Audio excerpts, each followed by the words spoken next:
Hello दोस्तों, एक बार फिर से स्वागत है हमारी इस मेगा माइंड आर्ट क्लास में। तो दोस्तों आज हम ज्योग्राफी के क्वेश्चन की बात करेंगे और दोस्तों ज्योग्राफी के लगभग 20 क्वेश्चन की बात करेंगे। दोस्तों आपसे बस ये कहना है कि वीडियो देखने से पहले एक बार चैनल को सब्सक्राइब कर लीजिएगा, वीडियो को लाइक कर दीजिएगा ताकि आपको नोटिफिकेशन समय समय पर मिलता रहे। दोस्तों आज हम भूगोल के क्वेश्चन की बात करेंगे और देखेंगे 20-25 क्वेश्चन, ऐसे क्वेश्चन जो एग्जाम में हुबहू आपके छप चुके हैं और आज छपने की संभावना बहुत ज्यादा है। और बारीकी से दोस्तों आप क्वेश्चन को सॉल्व करते चलिएगा, आपसे एक एक क्वेश्चन एग्जाम में हुबहू मिलेगा। तो ध्यान से क्वेश्चन की शुरुआत करते हैं। चलिए आपके पास पहला क्वेश्चन है, देखते हैं पहला क्वेश्चन क्या कर रहे हैं। दोस्तों आपके पास पहला क्वेश्चन है, मुंबई में सूती वस्त्र। पहला क्वेश्चन है, मुंबई में सूती वस्त्र। मुंबई में पहला आधुनिक सूती कपड़ा मिल की स्थापना कब हुई थी? ध्यान दीजिएगा, मुंबई की बात कर रहा है, ध्यान दीजिए। मतलब यहाँ बात कर रहा है दोस्तों, मुंबई में पहला आधुनिक सूती कपड़ा मिल की स्थापना कब हुई। आपसे क्वेश्चन ये पूछेगा एग्जाम में। एग्जाम में क्वेश्चन ये पूछने से पहले क्वेश्चन ये भी पूछा हुआ है कि सर्वप्रथम सूती कपड़ा मिल की स्थापना कहाँ हुई थी। तो ध्यान दीजिएगा 2024 के एग्जाम में, 2024 के एग्जाम में ये क्वेश्चन पूछा जा चुका है कि सर्वप्रथम सूती वस्त्र मिल की स्थापना कोलकाता के गलास्टर में हुई थी। कहाँ हुई थी? कोलकाता के गलास्टर में हुई थी। ये क्वेश्चन एग्जाम में पूछा जा चुका है, लेकिन यह सूती कपड़ा मिल असफल हुई। क्या हुई? असफल हुई, चल नहीं सकी, इसलिए ये क्वेश्चन एग्जाम में एक बार बन चुका है। ध्यान दीजिएगा 1818 में हुई थी। आपसे क्वेश्चन एग्जाम में क्या बनेगा? सर्वप्रथम। अगर आपसे ये वर्ड पूछ देगा सर्वप्रथम सूती कपड़ा मिल की स्थापना कब हुई दोस्तों, तो सन 1818 में कोलकाता के गलास्टर में सबसे पहले सूती कपड़ा मिल की स्थापना हुई थी, लेकिन ये असफल रही। और मुंबई में आधुनिक सूती कपड़ा मिल की स्थापना, ये क्वेश्चन आप एक बार गौर से सुन लीजिएगा। हम जिस क्वेश्चन की बात कर रहे हैं, जो लैंग्वेज बोल रहे हैं, उस लैंग्वेज पे ध्यान दीजिएगा। मुंबई में सर्वप्रथम आधुनिक सूती कपड़ा मिल, आधुनिक सूती कपड़ा मिल की स्थापना कब हुई? अगर आधुनिक शब्द देगा तो 1854 में हुई, 1854 में हुई। मुंबई में सर्वप्रथम आधुनिक सूती कपड़ा मिल की स्थापना 1854 में हुई, काबस जी डाबर के द्वारा। ये भी क्वेश्चन एग्जाम में क्वेश्चन पूछा हुआ है, काबस जी डाबर द्वारा किया गया था। और इस तरह से इसका आंसर कैसे, ये हो ऑप्शन डी हो जाएगा। ध्यान दीजिएगा, भारत का सबसे बड़ा बंदरगाह क्या है? मुंबई है। पहला क्वेश्चन ये है, भारत मुंबई एक पतन है, भारत का यह सबसे बड़ा बंदरगाह है। और ध्यान दीजिएगा, सूती कपड़ा दलदली वाले क्षेत्रों में किया जाता है। इस तरह से आपका पहला ऑप्शन सही है। मुंबई एक वित्तीय केंद्रीय केंद्र के निकट है। मतलब यहाँ कहने का ये मतलब है कि मुंबई भारत की एक वित्तीय राजधानी है। इन सभी कारणों से यह क्षेत्र काफी परिपूर्ण है, ये भी सही है। यह कपास उत्पादक क्षेत्र है, बिल्कुल सही है। सबसे अधिक कपास के मिले, सूती कपड़ा मिले महाराष्ट्र राज्य में है, ठीक है। और गुजरात, महाराष्ट्र, ये ऐसे राज्य हैं जो कपास उत्पादन करते हैं, मतलब सूती कपड़ा यहाँ बनना तय है। इसलिए इसका आंसर ऑप्शन डी हो जाएगा, इनमें से सभी। क्वेश्चन को देखने के बाद पता चला कि इनमें से सभी आंसर होगा, लेकिन क्वेश्चन को देखने से पता ये भी चला कि कौन कौन से एग्जाम में क्वेश्चन आपसे पूछ सकते हैं। आपसे क्वेश्चन ये पूछेगा, आधुनिक सूती कपड़ा मिल की स्थापना 1854 में हुई, काबस जी डाबर के द्वारा। सर्वप्रथम कब हुई थी? तो सर्वप्रथम सूती कपड़ा मिल की स्थापना कोलकाता के गलास्टर में हुई थी, 1818 में हुई थी। ये आप ध्यान दीजिएगा। अगर सूती कपड़ा की बात करें, ध्यान दीजिएगा, सूती कपड़ा की बात करें तो आपसे एग्जाम में और क्या क्वेश्चन इससे बन सकता है? सूती कपड़ा, ठीक है। सूती कपड़ा के बारे में आपके एग्जाम में और क्वेश्चन क्या से बन सकता है? तो ध्यान दीजिएगा, सूती कपड़ा कपास से प्राप्त किया जाता है। कपास को सफेद सोना के नाम से जाना जाता है, कपास को सफेद सोना के नाम से जाना जाता है। और कपास के उत्पादन में गुजरात राज्य को प्रथम स्थान प्राप्त है। ये भी क्वेश्चन एग्जाम में पूछा हुआ है। इस तरह से आपसे इतने क्वेश्चन एग्जाम में पूछे जाने की संभावना है। संभावना नहीं दोस्त, एग्जाम में क्वेश्चन बन चुका है और हर बार में बना हुआ है, तो मतलब इस साल भी इनमें से एक क्वेश्चन टच होगा, बिल्कुल टच होगा। आप टेंशन मत लीजिए, बशर्ते कि आपको याद होना चाहिए। टेंशन नहीं लेना है, याद होना चाहिए बस। याद होगा तो फिर टेंशन की बातें नहीं लेना है, तो आपका क्वेश्चन बन जाएगा, ठीक है। आगे देखते हैं अगला क्वेश्चन क्या कर रहा है। अगला क्वेश्चन है, प्रादेशिक नियोजन का शाब्दिक अर्थ क्या हुआ? प्रादेशिक नियोजन का विशिष्ट लक्षण क्या है? मतलब ऐसा नियोजन, ऐसी प्लानिंग जो किसी विशेष क्षेत्र के लेकर हो। यहाँ बात कर रहे हैं ऐसी प्लानिंग, हम ऐसी नियोजन बनाएंगे, हम ऐसा योजना बनाएंगे जो किसी क्षेत्र विशेष के प्रदेश को लेकर हो उसको बोलते हैं प्रादेशिक नियोजन। उसको बोलते हैं प्रादेशिक नियोजन। प्रादेशिक नियोजन का लक्षण क्या हो जाएगा? तो क्षेत्र विशेष के विकास को लेकर हम क्या बता रहे हैं आपको?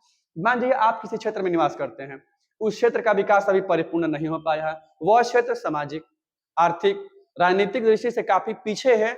मतलब आप चाहते हैं आप, और उस क्षेत्र के आप क्या है, एक युवा लीडर हैं, आप उस क्षेत्र के एक युवा नेता हैं और आप चाहते हैं कि आपके क्षेत्र का, आपके प्रदेश का विकास हो, तो आप उस क्षेत्र से संबंधित कुछ मुद्दे को लेकर विकास में आप उसकी बाधा को हटा दीजिएगा, मतलब विकास को संभव कराइएगा। यही पूछ रहा है। नियोजन का इंग्लिश होता है प्लानिंग। प्लान करके क्या करना? किसी काम को संपन्न करना। मतलब किसी क्षेत्र विशेष में, किसी प्रदेश में नियोजन का तरीका अपनाकर विकास के उपागम तक पहुंच जाना। विकास के उपागम तक पहुंच जाना प्रादेशिक नियोजन कहलाता है। इस तरह से इसका ऑप्शन सी आंसर हो जाएगा। हम बता रहे हैं अगर आपको ऑब्जेक्टिव की बात होगी या सब्जेक्टिव की बात होगी, आप टेंशन नहीं लेना है। हर चीज का सॉल्यूशन है बस समझने के बाद। आपको एक बात समझ में आ जाएगा, मतलब आपसे क्वेश्चन बनना तय है। अब यही क्वेश्चन देखने से पता क्या चलता है? प्रादेशिक नियोजन क्या मतलब है? मतलब प्रादेशिक नियोजन का क्या मतलब है? मतलब प्रादेशिक नियोजन का मतलब ये हुआ किसी क्षेत्र विशेष को लेकर, किसी प्रदेश को लेकर या किसी राज्य को लेकर उसके विकास में आने वाली अवरोध को हटा देना, ठीक है, और विकास के उपागम तक पहुंच जाना प्रादेशिक नियोजन का शाब्दिक अर्थ होता है। ये इसका ऑप्शन सी आंसर हो जाएगा, ध्यान दीजिएगा। अगला क्वेश्चन देख लेते हैं। अगला क्वेश्चन है, भारत में वायु परिवहन की शुरुआत कब हुई थी? ध्यान दीजिएगा। भारत में वायु परिवहन की शुरुआत कब हुई थी? ध्यान दीजिएगा। और एक बार एक क्वेश्चन पूछा हुआ था दोस्तों आपके एग्जाम में, एयर इंडिया का संबंध किससे है? एक बार आपसे एग्जाम में क्वेश्चन पूछा हुआ था, एयर इंडिया का संबंध किससे है? तो एयर इंडिया का संबंध वायु परिवहन से है। ये भी क्वेश्चन एग्जाम में पूछा हुआ है। एयर इंडिया का संबंध किससे है? तो वायु परिवहन से है, ध्यान दीजिएगा। और भारत में दोस्तों सबसे 3 तरह की परिवहन मुख्य है। सबसे पहले आता है स्थल परिवहन, ठीक है। स्थल परिवहन के बाद आता है जल परिवहन, इसके बाद आता है वायु परिवहन, और एक और परिवहन है दोस्तों पाइपलाइन परिवहन। पाइपलाइन परिवहन, ध्यान दीजिएगा, पाइपलाइन परिवहन ये वर्तमान का उभरता हुआ परिवहन है, ध्यान दीजिएगा। इन सभी में इसमें आ जाएगा आपको क्या? सड़क के माध्यम से होने वाला परिवहन जैसे रेलवे परिवहन, इसमें आ जाएगा जल के मार्ग से होने वाला परिवहन, इसमें वायु मार्ग या वायु के माध्यम से होना परिवहन। पाइपलाइन में क्या होता है दोस्तों? तरल पेट्रोलियम, प्राकृतिक गैस, दूध आदि को पाइप के माध्यम से किया जाने वाला परिवहन पाइपलाइन परिवहन के नाम से जाना जाता है। लेकिन यहाँ जो आपसे क्वेश्चन पूछ रहा है, वायु परिवहन की शुरुआत 1911 में हुई थी, ध्यान दीजिएगा। Option B is the right answer. आपको question option B is the right answer, ये आपका आंसर हो जाएगा। अगर आपसे ज्यादा क्वेश्चन क्या पूछ देगा, अगर आगे पूछ दिया तो सबसे सस्ता परिवहन कौन है? सबसे सस्ता नशा करता है, गाना था ना। ठीक वैसे ही सबसे सस्ता परिवहन है जल परिवहन। सबसे सस्ता परिवहन है जल परिवहन। और लंबी दूरी तक भारी सामान ढोने के लिए, ध्यान दीजिएगा, लंबी दूरी तक भारी सामान ढोने के लिए सबसे सस्ता परिवहन का हम जो उपयोग करते हैं, जिस श्रेणी में लाते हैं, वो परिवहन है सस्ता परिवहन जल परिवहन, ध्यान दीजिएगा। अगर इस सन में 1921 का बात करें तो ध्यान दीजिएगा 1921 का सन एक ऐसा समय था जब भारत में जनसंख्या को लेकर महाविभाजन वर्ष के नाम से जाना गया। महाविभाजन वर्ष के नाम से जाना गया। ये क्वेश्चन गोल्डन क्वेश्चन है, महाविभाजन वर्ष के नाम से जाना गया। आपके एग्जाम में ये सब क्वेश्चन कतई बर्दाश्त नहीं करेगा पूछने के लिए, बिल्कुल पूछेगा कि 1900 किस वर्ष को भारत में महाविभाजन वर्ष के नाम से दोस्तों जाना जाता है। तो 1921 के वर्ष को महाविभाजन वर्ष के नाम से जाना जाता है। इस बात को आप एक बार गांठ बांध लीजिएगा, 1921 को, ध्यान दीजिएगा। इसका आंसर ऑप्शन 11 हो जाएगा, ध्यान दीजिएगा। अगर स्थल परिवहन की बात करें तो आपसे क्वेश्चन क्या पूछा है? सर्वाधिक सड़क मार्ग और वाहनों की संख्या किस महाद्वीप में? उत्तरी अमेरिका महाद्वीप में। ये क्वेश्चन एग्जाम में एक बार बना हुआ था कि सबसे अधिक सड़कों का घनत्व और वाहनों की संख्या किस महाद्वीप में? अमेरिका महाद्वीप में है, अर्थात संयुक्त राज्य अमेरिका देश में है। वो देश अमेरिका महाद्वीप का एक हिस्सा है, ध्यान दीजिएगा। अगला क्वेश्चन की बात करते हैं, लेकिन यहाँ परिवहन में इतना सारा क्वेश्चन सही है, वायु परिवहन 1911 सही है, ठीक है। आपसे क्वेश्चन एक बार एग्जाम में क्या पूछा था? भारत में इंटरनेट सेवा कब बहाल हुई? इंटरनेट सेवा कब बहाल हुई? छोड़िए ये क्वेश्चन तो 1998 हो जाएगा, इसका आंसर 1998 हो जाएगा। आपसे जो क्वेश्चन कमेंट बॉक्स में करना है, आपके लिए क्वेश्चन ये है, पहला क्वेश्चन, भारत में रेडियो कार्यक्रम कब प्रकाशित की गई? भारत में रेडियो कार्यक्रम कब प्रकाशित की गई? ध्यान दीजिएगा, रेडियो कार्यक्रम। ऑप्शन सुन लीजिए, पहला ऑप्शन आपका option A 1911, option B, option C, option D. आपसे क्वेश्चन क्या करना है कमेंट बॉक्स में, भारत में रेडियो कार्यक्रम कब प्रकाशित की गई? आपका ऑप्शन सुन लीजिएगा, आपका ऑप्शन है 1911, पहला ऑप्शन 1911, दूसरा 1928, तीसरा 1923, चौथा 1998। आपको क्वेश्चन कमेंट बॉक्स में बताना है, भारत में रेडियो कार्यक्रम की शुरुआत कब हुई थी? क्वेश्चन बता दीजिएगा, कब हुई थी कमेंट बॉक्स में बता दीजिए। 2-3 लोग, शाहिना, अशोक, ऐसे डफर, ये लोग का कमेंट बॉक्स में नाम दिख जाता है, कमेंट लोग करता है। बाकी लोग नल्ले निकम्मे हैं, बेरोजगारी का आलम है, पता है हमें भी, हमें बेरोजगार हैं, आंसर नहीं देता है लोग, कोई दिक्कत नहीं है, एग्जाम उनको क्वालिफाई करना है, अपन एग्जाम पहले दे चुका है, ठीक है।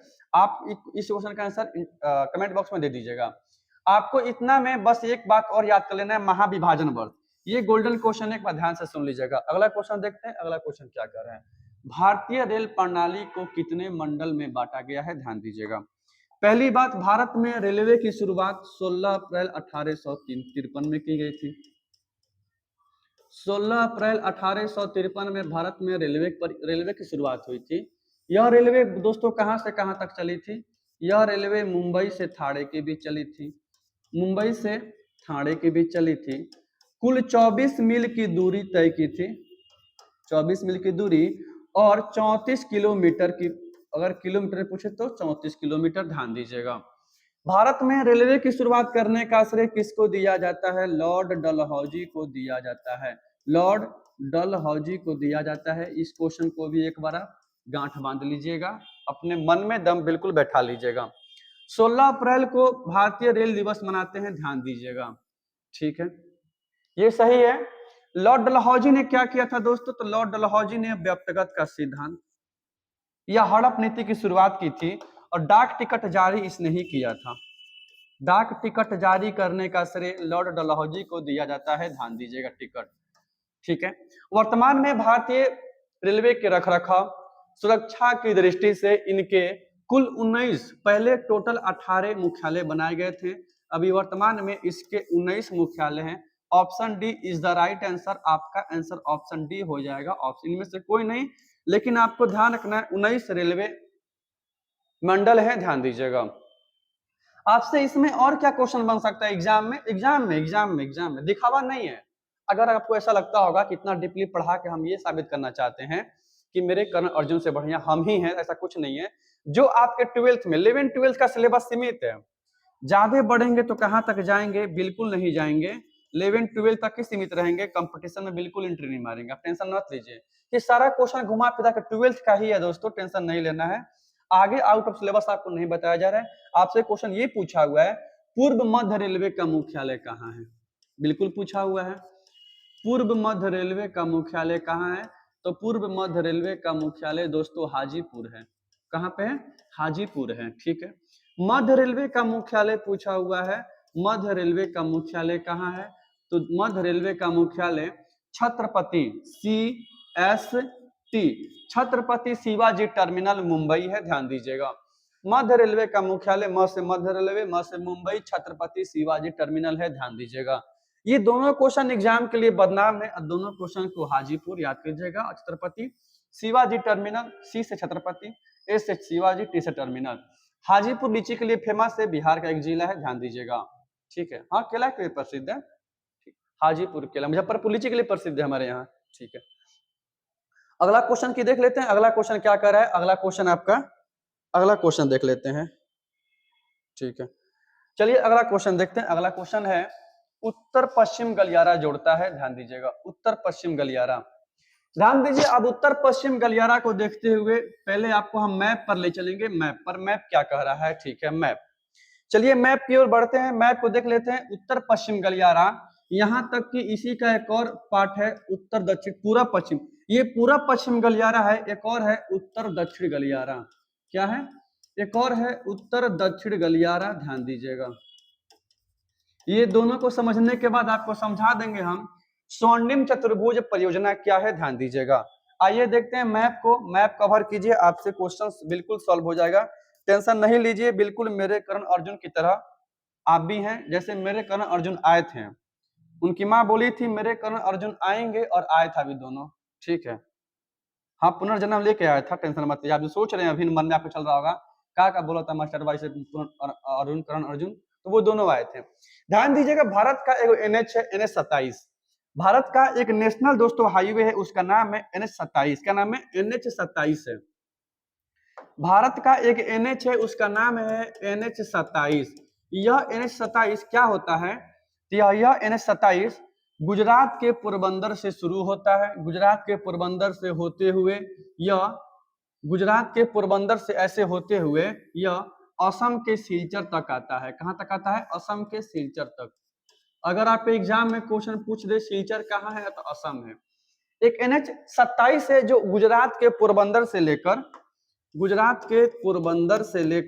ठीक है, पोरबंदर से लेकर असम के सिलचर तक जाता है। इसी को बोलते हैं पूरब पश्चिम गलियारा, क्योंकि यह दिशा पश्चिम की ओर है। पूरे मैप में आप बचपन में बिल्कुल खड़े होकर आप ऐसे हाथ बिल्कुल किए होंगे, दिशा का ज्ञान मास्टर साहब आपको दिए होंगे। बिल्कुल, ये दिशा कौन है? ये दिशा आपका पूरब है। क्या है? पूरब है। और जिस निकम्मे को नहीं पता है पूरब पश्चिम उत्तर दक्षिण, उससे बड़ा भूतनी का कोई नहीं हो सकता है। पहली बात ये सही है। अगर दिशा ज्ञान करना है तो आपको सबसे पहले मैप पढ़ना होगा। ठीक है, ये पूरब दिशा है, पश्चिम दिशा है। गुजरात के पोरबंदर को असम के सिलचर को जोड़ने वाली जो गली है, जो रोड है, उसको बोला गया है पूरब पश्चिम गलियारा। इसका आंसर वहां क्या दे रहा है? इसका आंसर वहां वही दे रहा है, पूरब पश्चिम गलियारा जोड़ता है कहां से कहां तक? तो सिलचर को पोरबंदर से। Option D is the right answer. Option D is the right answer. Option D सही है। उत्तर दक्षिण गलियारा क्या है? ध्यान दीजिएगा, एक NH44 है।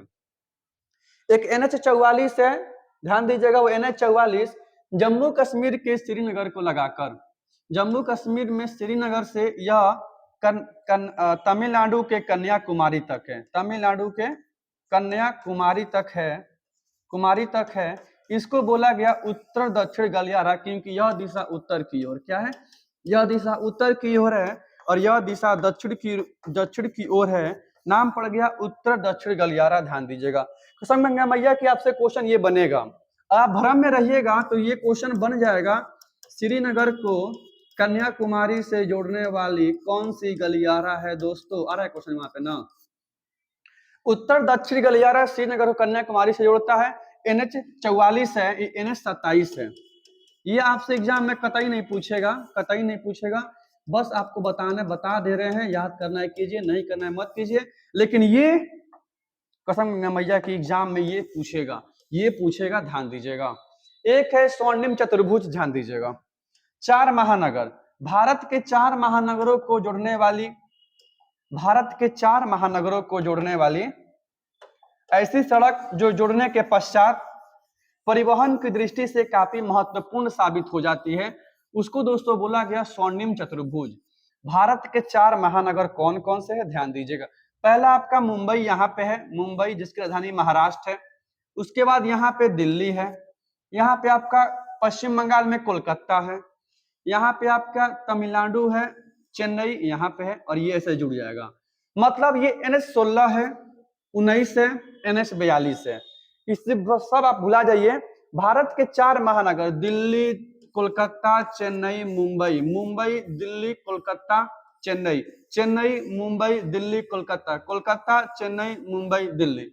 भारत के 4 महानगरों को जोड़ने वाली ऐसी सड़क जो जोड़ने के पश्चात चतुर्भुज के आकार का रूप ले लेती है और परिवहन के दृष्टिकोण से काफी एक तरह से क्रांति ला देती है, उसी को बोला गया स्वर्णिम चतुर्भुज। ध्यान दीजिएगा।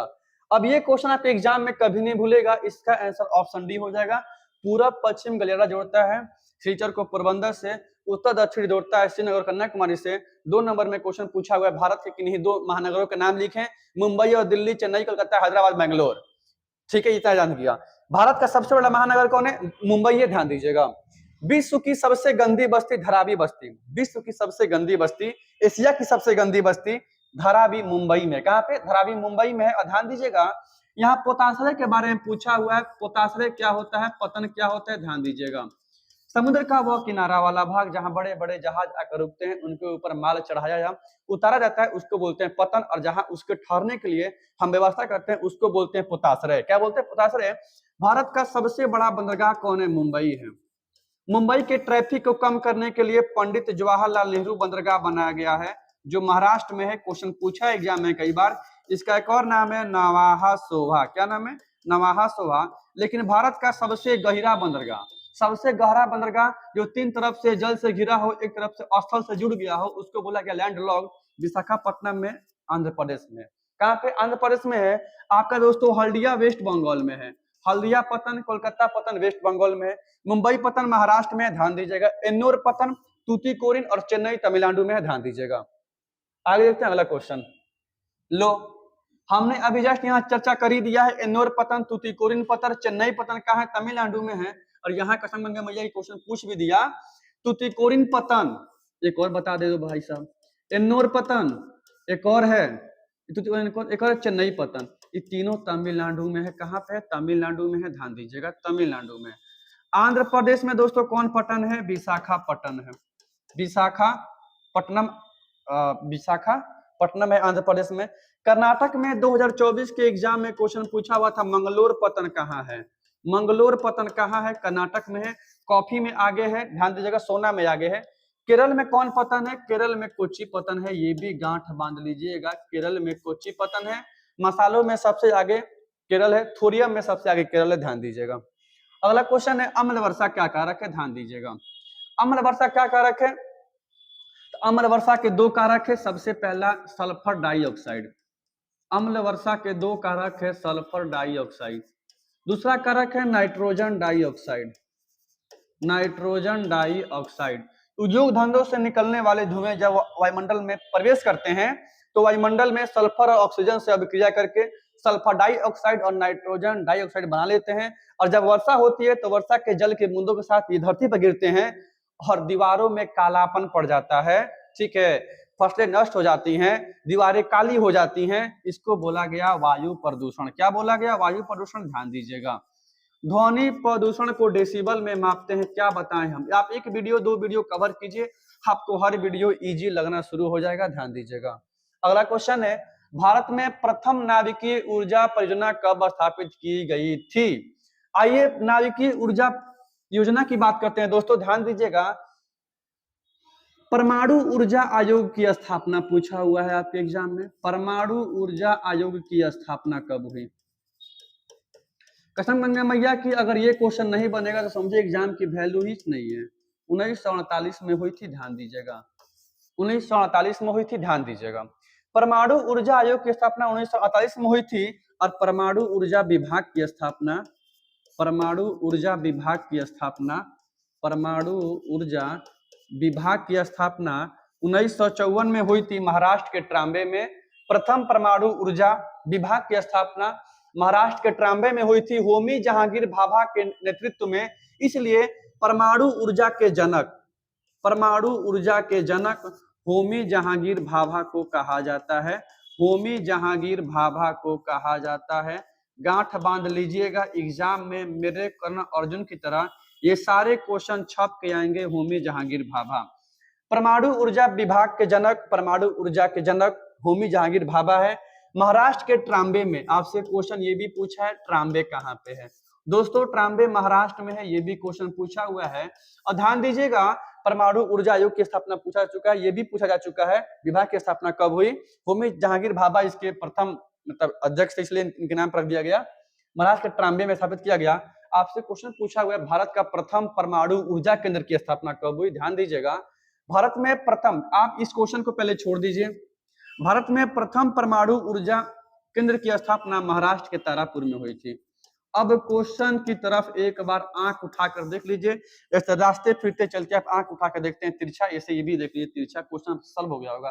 भारत का प्रथम परमाणु ऊर्जा केंद्र की स्थापना तारापुर में हुई थी। और वर्तमान में कौन कौन कहां पे है ये भी ध्यान दीजिएगा।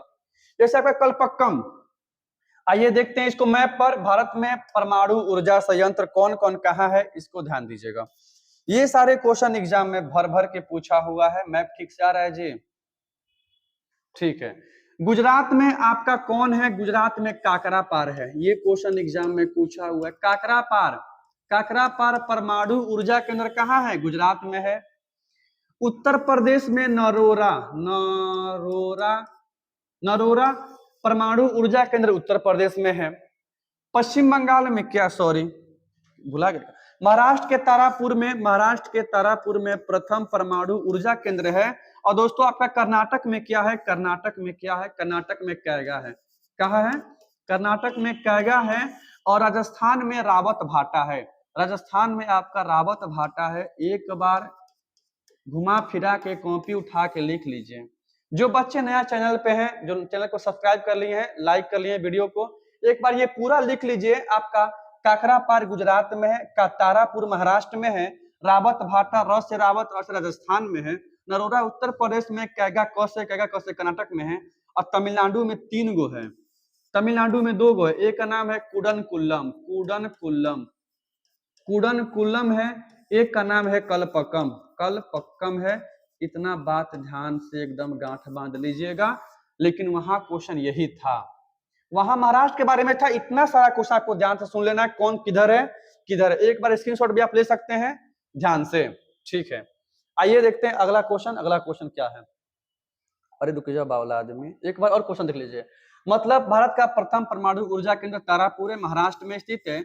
आपका कलपक्कम टी से तमिलनाडु, नरोरा यूपी में है, के से कैगा, के से कर्नाटक में है। ध्यान दीजिएगा। अगला क्वेश्चन देखते हैं। अगला क्वेश्चन क्या है, इसको आप स्क्रीनशॉट ले सकते हैं। अगला क्वेश्चन है, कौन सा परंपरागत, देखिए शादी का 7 फेरा होता है, विधि का विधान होता है, 7 फेरा लीजिएगा, आप 9 ले सकते हैं, उससे कोई प्रॉब्लम नहीं है।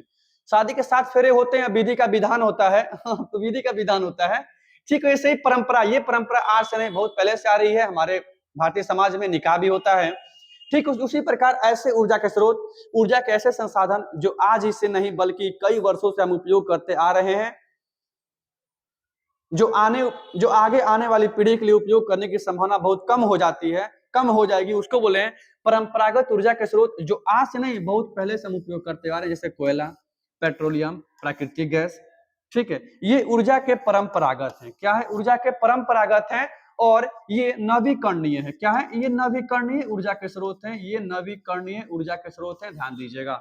एक होता है गैर परंपरागत, एक होता है गैर परंपरागत ऊर्जा के ऐसे स्रोत जो उपयोग करने के पश्चात भी इसकी आगे उपयोग करने की संभावना बनी रहती है, जिसको पुनः प्राप्त किया जा सकता है, उसको बोलते हैं अनवीकरणीय।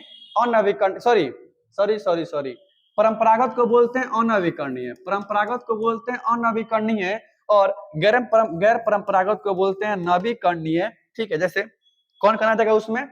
सौर ऊर्जा, पवन ऊर्जा, भूतापीय ऊर्जा, ज्वारीय ऊर्जा, जल विद्युत ऊर्जा, ये सारी ऊर्जा ऐसी ऊर्जा है जो गैर परंपरागत हैं, ठीक है। नवीकरणीय है और नवीकरणीय नहीं है। इनमें से सभी आंसर हो जाएगा। अगला क्वेश्चन देखते हैं। अगला क्वेश्चन क्या कर रहा है आपका? अगला क्वेश्चन है, बोकारो इस्पात केंद्र कहाँ स्थित है? छोड़िए, आइए देखते हैं बोर्ड पर। बोकारो इस्पात केंद्र कहाँ स्थित है? बोकारो पढ़ने से पहले आपको पढ़ना पड़ेगा क्या क्या, कि दुर्गापुर लौह इस्पात केंद्र कहाँ स्थित है? दुर्गापुर कहाँ स्थित है? भिलाई लौह इस्पात केंद्र कहाँ स्थित है? ये याद करना पड़ेगा। तब बोकारो एक बार पढ़ लीजिएगा। और जो एग्जाम में क्वेश्चन पूछा हुआ था आपके, वो था राउरकेला लौह इस्पात केंद्र, राउरकेला लौह इस्पात केंद्र। ध्यान से एकदम गौर से सुन लीजिएगा। दुर्गापुर आपका पश्चिम बंगाल में है। कहाँ पे? दुर्गापुर पश्चिम बंगाल में है। भिलाई छत्तीसगढ़ में है। भिलाई छत्तीसगढ़ में है। बोकारो आपका झारखंड में है, और बोकारो सार्वजनिक क्षेत्र का एग्जाम्पल है, झारखंड में है। कहाँ पे है? झारखंड में है, ठीक है। राउरकेला आपका उड़ीसा में है। कहाँ पे? उड़ीसा में है। लेकिन अब हम जो आपको बताने जा रहे हैं वो एक बार गांठ बांध के ध्यान से सुन लीजिएगा। क्या बताने आपको हम जा रहे हैं? आपको हम बताने जा रहे हैं, 1 मिनट का आपको बताने जा रहे हैं हम कि दुर्गापुर लौह इस्पात केंद्र की स्थापना, दुर्गापुर लौह इस्पात केंद्र की स्थापना किस देश की सहायता से हुई थी? तो ब्रिटेन की सहायता से हुई थी। ये पहला क्वेश्चन बदनाम है एग्जाम के लिए। भिलाई लौह इस्पात केंद्र की स्थापना रूस की सहायता से हुई थी। बोकारो की स्थापना रूस की सहायता से हुई थी। राउरकेला की स्थापना जर्मनी की सहायता से हुई थी। यही तो क्वेश्चन बताना था, गांठ बांध लीजिएगा। ये क्वेश्चन का स्क्रीनशॉट ले सकते हैं। दुर्गापुर ब्रिटेन की सहायता से, पश्चिम बंगाल में कंपनी बैठाई गई थी फैक्ट्री। भिलाई रूस की सहायता से छत्तीसगढ़ में फैक्ट्री बैठाई गई थी। रूस की सहायता से बोकारो की स्थापना झारखंड में हुई थी। राउरकेला की स्थापना उड़ीसा में जर्मनी की सहायता से हुई थी। इस तरह से बोकारो एक सार्वजनिक ऊर्जा का क्षेत्र है, ध्यान दीजिएगा, सार्वजनिक क्षेत्र है, ध्यान दीजिएगा। अगला क्वेश्चन देखते हैं। अगला क्वेश्चन है बालाघाट। बाला, शैतान का साला वो बाला। ध्यान दीजिएगा, बालाघाट मैग्नीज के लिए प्रसिद्ध है। ये अलग से क्वेश्चन बना हुआ है। बालाघाट मैग्नीज के लिए प्रसिद्ध है, अलग से क्वेश्चन पूछा हुआ है। और मैग्नीज में के उत्पादन में प्रथम स्थान मध्य प्रदेश को प्राप्त है। बालाघाट मध्य प्रदेश में। बालाघाट कहाँ है? मध्य प्रदेश में। ब से बालाघाट एक और है, बालाघाट का जुड़वा भाई बैलाडीला। जुड़वा भाई है बैलाडीला, लेकिन दोनों में हो गया झगड़ा। बैलाडीला कहता हम तो लोहा उत्पादन करेंगे, ये लौह अयस्क के लिए प्रसिद्ध है। चुट्टा बोलता है नाम लोहा पैदा करेंगे। क्वेश्चन पूछा एग्जाम में, बैलाडीला। बैलाडीला लोहा से संबंधित क्षेत्र है। और बैलाडीला छत्तीसगढ़ में। कहाँ पे? छत्तीसगढ़ में। नहीं माना बात, जुड़वा भाई अलग हो गए, मेला में खो गया। तो बस से बैलाडीला छत्तीसगढ़ में लोहा के लिए प्रसिद्ध है। ब से बालाघाट ये मैग्नीज के लिए प्रसिद्ध है, मध्य प्रदेश में स्थित है। इन दोनों की कहानी कभी और चर्चा किए थे ना पहले, छोड़िए ना, कितना चर्चा करेंगे। एक दो वीडियो निपटाइए, सब समझ में आ जाएगा। कह रहे इनमें से कौन औद्योगिक नगर है? इंडस्ट्रियल एरिया है, इंडस्ट्रियल। इसमें से कौन इंडस्ट्रियल एरिया है? ठीक है, वो बात कर रहा है। जमशेदपुर। बनारस तो बिल्कुल नहीं है। बनारस क्या है? तो बनारस एक धार्मिक नगर है, धार्मिक और सांस्कृतिक नगर है बनारस, ध्यान दीजिएगा। कैनबरा, कैनबरा एक नियोजित नगर है, ये बिल्कुल नहीं है। कैनबरा क्या है? एक नियोजित नगर है, ध्यान दीजिएगा। सिंगापुर 100% शहरी जनसंख्या वाला शहर है। ओनली शहरी जनसंख्या 100% वाला। अरे चल ना रे, 100%, 100% सिटी वाला शहर, सॉरी सिटी पॉपुलेशन, सिटी वाला शहर कौन सा है? अरे क्या क्या बोल रहे हैं। शहरी जनसंख्या 100% कौन राज्य है? सिंगापुर है। तो औद्योगिक नगर यही है, जमशेदपुर, जहां पे Tata iron and steel company की स्थापना हुआ। क्या मिनट, स्थापना 1907 में जमशेदजी टाटा द्वारा किया गया था, ध्यान दीजिएगा। अगला क्वेश्चन है, निम्नलिखित में से कौन एक सांस्कृतिक नगर है? ध्यान दीजिएगा, बताइए अब। कैनबरा बिल्कुल नहीं है, लंदन बिल्कुल नहीं है, ओसाका नहीं है, मक्का मदीना है। क्या है? मक्का मदीना है, ध्यान दीजिएगा। अगला क्वेश्चन देखते हैं। अगला क्वेश्चन क्या है? निम्नलिखित आर्थिक क्रियाओं में ग्रामीण ग्रामीण ग्रामीण ग्रामीण अधिवासों से कौन संबंधित है? तो ग्रामीण अधिवासों से प्राथमिक क्रियाकलाप के श्रमिक शामिल होते हैं, जिन्हें स्वर्ण कॉलर, जिन्हें लाल कॉलर श्रमिक, लाल कॉलर में शामिल किया जाता है। ऐसे श्रमिक जो प्राथमिक क्रियाकलाप में लगे होते हैं उन्हें लाल कॉलर कहा जाता है। Option A is the right answer, ध्यान दीजिएगा। पंचम क्रियाकलाप को स्वर्ण कॉलर बोलते हैं, ध्यान दीजिएगा। पंचम क्रियाकलाप को स्वर्ण कॉलर बोलते हैं, एकदम बिल्कुल गांठ बांध लीजिएगा। अगला क्वेश्चन देखते हैं। अगला क्वेश्चन है पर्वतीय। अब देखिए क्वेश्चन बदनाम है। कल की परसों पढ़ाए थे वीडियो में, नहर, नदी और सड़क के किनारे। नहर, नदी, मुन्ना, सड़क के किनारे कौन सा अधिवास रेखीय अधिवास पाया जाता है? बिल्कुल गांठ बांध लीजिएगा। झीलों के किनारे वृत्ताकार हो जाएगा, झीलों के किनारे बिल्कुल वृत्ताकार हो जाएगा। और पर्वतों पर सीढ़ी नुमा खेती होती है। Option A is the right answer, ध्यान दीजिएगा। अगला क्वेश्चन मुन्ना देख लेते हैं। WTO की स्थापना। WTO का पूरा नाम world trade, TRADE, world trade organisation है। WTO का शॉर्ट फॉर्म WTO है। इसकी स्थापना दोस्तों 1 जनवरी 1995 को हुई थी। बिल्कुल फास्ट चल रहे हैं, शताब्दी एक्सप्रेस खुल चुकी है मुजफ्फरपुर से, काफी फास्ट चल रहे हैं, थोड़ा सा अच्छे से पढ़ लीजिएगा। इसकी स्थापना इस समय हुई थी। इसका मुख्यालय स्विट्जरलैंड के जेनेवा में है, स्विट्जरलैंड के जेनेवा में। 2 नंबर क्वेश्चन गांठ बांध लीजिए। विश्व व्यापार संगठन का क्या कार्य है? बिल्कुल गांठ बांध लीजिएगा। ठीक है, आंसर हो गया। बाकी देख लो अगला क्वेश्चन। अगला क्वेश्चन है, कौन सा चतुर्थ क्रियाकलाप से संबंधित क्षेत्र है? चतुर्थ और पंचम का बिल्कुल मेल मिलाप है, ज्यादा अंतर नहीं है। पुस्तकों का मुद्रण। ऑप्शन ई देता है, लेकिन क्या आप कर सकते हो, जब ये देता है आयोग मानता है तो फिर हम क्या कर सकते हैं, बिहार बोर्ड यही मानता है। ठीक है, आपसे क्वेश्चन एग्जाम में पूछा हुआ था ह्यूमन एक्टिविटीज। अच्छा से ह्यूमन एस एक्टिविटीज, आपका चैप्टर है मानवीय क्रियाकलाप। आपका चैप्टर है एगो मानवीय क्रियाकलाप या मानवीय क्रिया। मानवीय क्रियाओं को कितने वर्गों में रखा गया, एग्जाम में क्वेश्चन पूछा है। मानवीय क्रियाओं को मुख्यतः 4 वर्गों में रखा गया। एग्जाम में क्वेश्चन बात लीजिएगा, प्राथमिक क्रियाकलाप, द्वितीयक, तृतीयक, चतुर्थ। एनसीईआरटी में हुबहू लाइन लिखा हुआ है, answer 4 is the right answer, सही है। अगला क्वेश्चन है रेल मार्गों का जाल का सघनतक घनत्व कहाँ स्थित है। पहला क्वेश्चन में ही बताए थे, सबसे अधिक सड़क घनत्व और वाहनों की संख्या, रेल मार्गों का घनत्व कहाँ स्थित है, संयुक्त राज्य अमेरिका में। कहाँ स्थित है, अमेरिका में स्थित है। बाकी रेल के बारे में बता दिए हैं, टेंशन नहीं लेना आपको। ठीक है, अगला क्वेश्चन देख लेते। अगला क्वेश्चन है लंबी दूरी तक, अरे मुन्ना क्वेश्चन लुल्लू पुल्लू है, भात दूध खा के आंसर दे सकते हैं। लंबी दूरी तक भारी सामान ढोने के लिए सबसे सस्ता परिवहन कौन है, कौन है सबसे वायु जल परिवहन, ध्यान दीजिएगा जल परिवहन है। अगला क्वेश्चन देखते हैं, बिग इंच पाइपलाइन अमेरिका में है। ये पहला क्वेश्चन फेमस है, वहां में अमेरिका में ये फेमस है, और ये पेट्रोलियम के परिवहन किया जाता है। ध्यान, option B is the right answer, बिल्कुल सही आंसर है। तो दोस्तों ध्यान दीजिएगा, ये था आपका टॉप 20 क्वेश्चन। 20 क्वेश्चन बिल्कुल नहीं था दोस्तों, इस क्वेश्चन का मेन पर्पस था 20 का 3 गुना कर देना, 60 क्वेश्चन लगभग आपको बता देना, और हमने यही किया है। आपको लगता होगा हमने 20 क्वेश्चन बताया, बिल्कुल नहीं, हमने 20 का सोचे 4 गुना क्वेश्चन लगभग मतलब हम बता दें 50 क्वेश्चन हमने आपको बता दिया अलग इर्द गिर्द। आपसे इतने सारे क्वेश्चन एग्जाम में बना हुआ है। तो दोस्तों अगर वीडियो अच्छा लगे वीडियो को लाइक कीजिएगा, चैनल को सब्सक्राइब कीजिएगा, वीडियो को शेयर कीजिएगा। जय हिंद, जय भारत। करने